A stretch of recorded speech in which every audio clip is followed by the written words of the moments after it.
നിലമ്പൂർ മാരിയമ്മൻ ദേവീക്ഷേത്രത്തിൽ ഉത്സവത്തിന് കൊണ്ടുവന്ന ആന ഇടഞ്ഞു. വീടിന്റെ ചുറ്റുമതിലും സ്കൂട്ടർ അടക്കമുള്ള വാഹനങ്ങളും തകർത്തു. തളച്ച ആന വീണ്ടും അക്രമശക്തമായി ജനങ്ങളിലേക്ക് ഓടിയെടുത്തു. ഉത്സവത്തിനെത്തിയ ആന ഇടഞ്ഞു. 2.5 മണിക്കൂർ നിലമ്പൂർ മുൾമുനയിൽ. ഒടുവിൽ എലിഫന്റ് സ്ക്വാഡ് എത്തി ആനയെ തളച്ചു.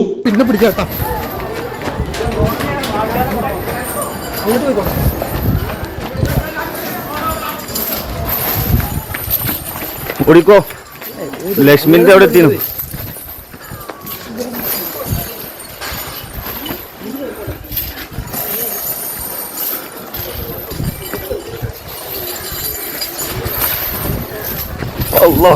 നിലമ്പൂർ മാരിയമ്മൻ ദേവി ക്ഷേത്രത്തിൽ ഉത്സവത്തിന് കൊണ്ടുവന്ന ആനയാണ് ഇടഞ്ഞത്. ഉത്സവത്തിന് എഴുന്നള്ളിപ്പിനായി കൊണ്ടുവന്ന ബ്രഹ്മണി വീട്ടിൽ ഗോവിന്ദൻകുട്ടിയാണ് ഇടഞ്ഞത്. 4 മണിയോടെയാണ് സംഭവം. ഇടഞ്ഞ ആനയെ വൈകുന്നേരം 6:30 തളയ്ക്കാൻ കഴിഞ്ഞത്.